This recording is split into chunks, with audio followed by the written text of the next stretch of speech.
Hello everyone, Shri शिवाय नमस्तुभ्यम। जय महाकाल, जय महाकाली। शिव पुराण कथा, शिव महापुराण कथा हिंदी में अर्थ सहित विद्येश्वर संहिता अध्याय दूसरा हिंदी में अर्थ सहित शिव पुराण का परिचय और महिमा। सूत जी कहते हैं, साधुओं महात्मों आपने बहुत अच्छी बात पूछी है। यह प्रश्न तीनों लोकों का हित करने वाला है। आप लोगों के स्नेहपूर्ण आग्रह पर गुरुदेव व्यास का स्मरण कर समस्त पाप राशियों को उद्धार करने वाले शिव पुराण की अमृत कथा का वर्णन कर रहा हूँ। यह वेदांत सार सर्वस्व है। यह परलोक में परमार्थ देने वाला तथा दुष्टों का विनाश करने वाला है। इसमें भगवान शिव के उत्तम यश का वर्णन है। धर्म, अर्थ, काम, मोक्ष पुरुषार्थों को देने वाला यह पुराण अपने प्रभाव की दृष्टि से वृद्धि तथा विस्तार को प्राप्त हो रहा है। शिव पुराण के अध्ययन से कलयुग में सभी पापों में लिप्त जीव उत्तम गति को प्राप्त होंगे। इसके उदय से ही कलयुग का उत्पात शांत हो जाएगा। शिव पुराण को वेद तुल्य माना जाएगा। इसका प्रथम वचन सर्वप्रथम भगवान शिव ने ही किया था। इस पुराण में 12 खंड या भेद है।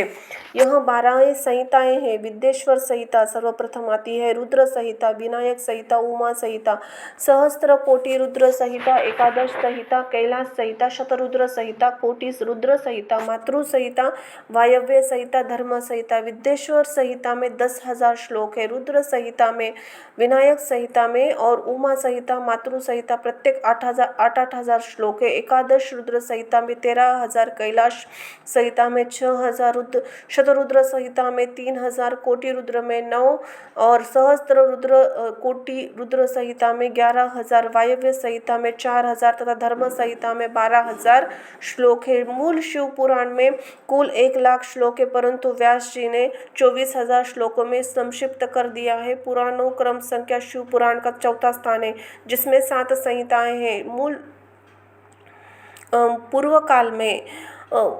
पूर्व काल में भगवान शिव ने 100 करोड़ श्लोकों का पुराण ग्रंथित किया था। सृष्टि के आरंभ में निर्मित यह पुराण साहित्य अधिक विस्तृत था। द्वापर युग में दैत्यमान आदि महर्षियों ने पुराणों 18 भागों में विभाजित कर दिया, लाख श्लोकों में इसे संक्षिप्त कर दिया। इसके उपरांत व्यास जी ने 24,000 श्लोकों में इसका प्रतिपादन किया।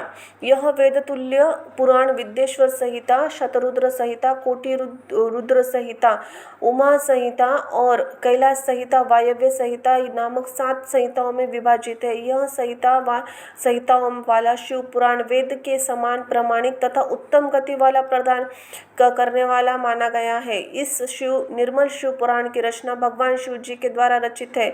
इसको संक्षेप में संकलित करने का श्रेय व्यास जी को जाता है। शिव पुराण में सभी जीवों का कल्याण करने वाला, सभी पापों का नाश करने वाले, यह सत्पुरुषों का कल्याण प्रदान करने वाला है। यह तुलना रहित है तथा इसमें वेद प्रतिपादित अद्वैत ज्ञान तथा निष्कापट धर्म प्रतिपादन है।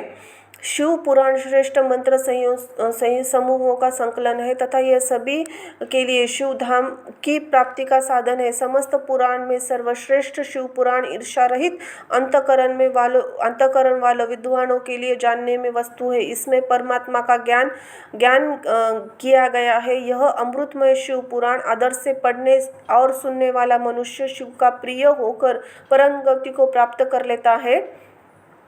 विद्येश्वर संहिता अध्याय तीसरा, श्रवण, कीर्तन और मनन साधनों की श्रेष्ठता। व्यास जी कहते हैं, सूत जी के वचनों को सुनकर सभी महर्षि बोले, भगवान आप वेद तुल्य अद्भुत एवं पुण्यमयी शिव पुराण की कथा सुनाइए। सूत जी ने कहा है, महर्षिगण आप कल्याणमय भगवान शिव का स्मरण करके वेद के सार से प्रकट शिव पुराण की अमृत कथा सुनिए। शिव पुराण में भक्ति, ज्ञान, वैराग्य का गान किया गया है। जब सृष्टि आरंभ हुई तो 6 कुलों में महर्षि आपस में विवाद करने लगे कि अमुक वस्तु उत्कृष्ट है, अमुक नहीं। इसमें विवाद ने बड़ा रूप धारण कर लिया तो सभी ने अपनी शंका का समाधान के लिए सृष्टि की रचना करने वाले अविनाशी ब्रह्मा जी के पास जाकर हाथ जोड़कर कहने लगे, हे प्रभु आप संपूर्ण जगत को धारण कर उनका पोषण करने वाले। हे प्रभु हम जानना चाहते हैं कि संपूर्ण तत्वों से परे परात्मा पुराण पुरुष कौन है? ब्रह्मा जी ने कहा, ब्रह्मा, विष्णु, रुद्र और इंद्र आदि से युक्त संपूर्ण जगत समस्त भूतों एवं इंद्रियों के साथ साथ पहले प्रकट हुआ है। वे देवों के देव महादेव ही सर्वज्ञ और संपूर्ण है। भक्ति से इनका साक्षात्कार होता है, दूसरे किसी उपाय से इनका दर्शन नहीं होता। भगवान शिव में अटूट भक्ति मनुष्य को संसार बंधन से मुक्ति दिलाती है। भक्ति से उन्हें देवता का कृपा प्रसाद होता है। जैसे अंकुर से बीज और बीज से अंकुर पैदा होता है। भगवान शंकर का कृपा प्रसाद प्राप्त करने के लिए आप सब ब्रह्मर्षि धरती पर सहस्त्र वर्षों तक चलने वाले विशाल यज्ञ को करो।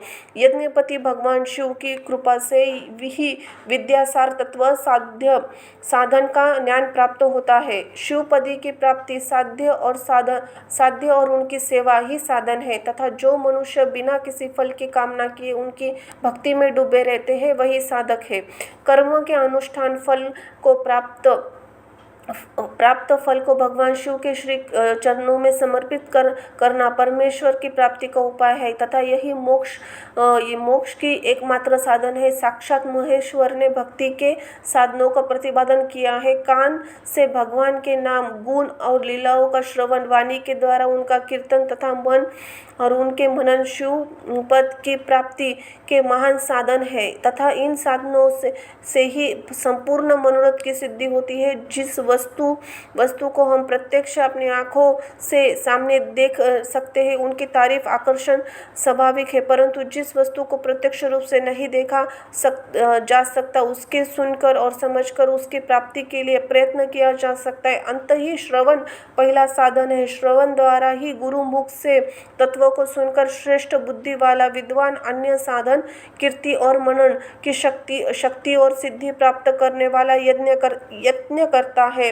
मनन के बाद साधन की साधना करते रहने से धीरे धीरे भगवान शिव का सहयोग प्राप्त होता है, अलौकिक आनंद की प्राप्त होती है। भगवान शिव की पूजा अनेक नामों तथा जब उनके रूप गुण विलास के हृदय में निरंतर चिंतन को मनन कहा जाता है। महेश्वर की कृपा दृष्टि से उपलब्ध इस साधन को प्रमुख साधन कहा जाता है। हर हर शिव शंभो। दूसरा और तीसरा अध्याय समाप्त हुआ। जय महाकाल, जय महाकाली। धन्यवाद।